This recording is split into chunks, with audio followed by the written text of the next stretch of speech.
किसने किया मेहरुनिसा को? देखो भाई, हम उसके बारे में क्यों बात कर रहे हैं? वो शरीक थी हमें आने में।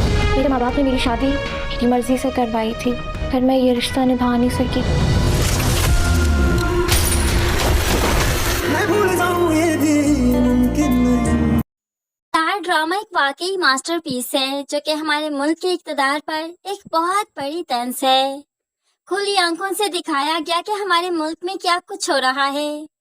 बहुत कुछ समझाने की कोशिश की गई। अब यहाँ पर हमारे सिस्टम पर, बल्कि हर सिस्टम पर ही उंगली उठाई जा रही है। यहाँ पर इस एपिसोड में हमें पुलिस का सिस्टम दिखाया गया कि पुलिस जब कोई केस मिलता है तो बजाय इसके कि वो तफ्तीश करे, वो गुनहगार तक पहुंचे, मुजरिम तक पहुंचे, बल्कि वो तो घरों तक ही पहुंच जाती है, यानी कि अपने ही घरों तक। अब यहाँ पर पुलिस वाले कहाँ तक इन्वेस्टिगेशन कर रहे हैं?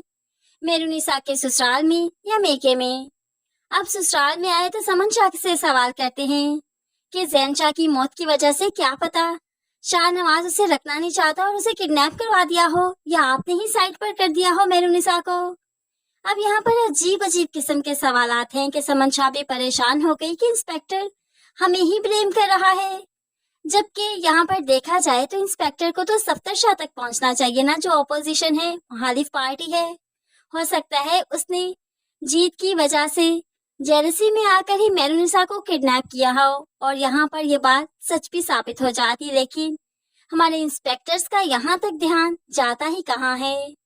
यहाँ तक कि अमल बहुत ज्यादा परेशान है। वो जान चुकी है कि उसके बाप ने ही ये कदम उठाया होगा, तो भला सिस्टम क्यों नहीं जान पा रहा? सिस्टम की इतनी सोच क्यों नहीं कि वो समझ पाए कि आखिर गुनहगार कौन हो सकता है? ऑपोजिशन पार्टी पर उसकी तवज्जो क्यों नहीं गई, बल्कि पहले घर में इन्वेस्टिगेशन के बाद फिर अरूज को अपने पास बुला लिया और पूछने लगे, तुम्हारी शादी तुम्हारी मर्जी से हुई थी क्या? तो अरूज कह देती है, नहीं, माँ बाप की मर्जी से हुई थी, तभी तो ये शादी खुशहाली से नहीं चल पा रही। अब यहाँ पर इंस्पेक्टर साहिब इसी चीज पर फिर से पीछे पड़ गए कि अरूज ने ही जरूर मेहरुनिसा को किडनैप करवाया होगा, क्योंकि वो मेहरुनिसा से अपने शोहर की वजह से जेलस है कि शोहर मेहरुनिसा को पसंद करता है। अब तो यहाँ पर इंस्पेक्टर की समझ ही नहीं आ रही। तो दूसरी तरफ ये शाहनवाज भाई की भी कुछ समझ नहीं आई, जो कि जिन्हें मालूम पड़ गया कि उनकी बेगम कहाँ पर है और फिर खतरों से खेलने के लिए यहाँ पर पहुंच गए और यहाँ पर इन पर शीशे की बोतलें तोड़ी गई, इन पर बुरे तरीके से वार किए गए, फर्नीचर फेंका गया, इनके ऊपर कुर्सियों की बौछार की गई, टेबल्स फेंके गए, लेकिन फिर भी साहिब पूरी तरह से बच बचाकर अपनी बेगम तक पहुंच गए। यहाँ तक कि बाकी सारे दुश्मनों को मार डाला और अकेले जीत गए। अपनी बेगम तक पहुंचे, उन्हें गले से लगाया और उन्हें बाहिफाजत घर भी ले आए। वैसे कमाल है, हीरो तो फिर हीरो है, उसने ही तो ये सब कुछ करना है। उसके सामने फौज भी खड़ी हो तो उसको मात देते हुए जीत ही जाता है। ये कौन सी बड़ी बात है?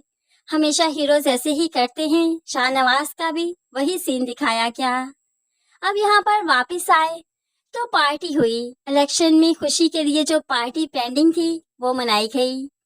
तो सफ्तर शाह सर पीट कर रह गया कि इतना बड़ा खेल खेला, फिर भी ये जश्न होकर ही रहा, जबकि ये खेल ही इसलिए खेला गया था कि जश्न रुक जाए और समन शाह के घर में कभी खुशियों के शादियाने ना बजे, लेकिन फिर भी वो शादियाने बच ही गए। आखिर क्यों ना बचते? शाहनवाज साहिब ने इतनी मार खाने के बाद अपनी बीवी को बचाया था, तो शादियाने तो बचने ही थे, जश्न तो होना ही था। फ्रेंड्स, आपको ये सीन कितना रियल लगा जरूर कमेंट्स में बताइएगा।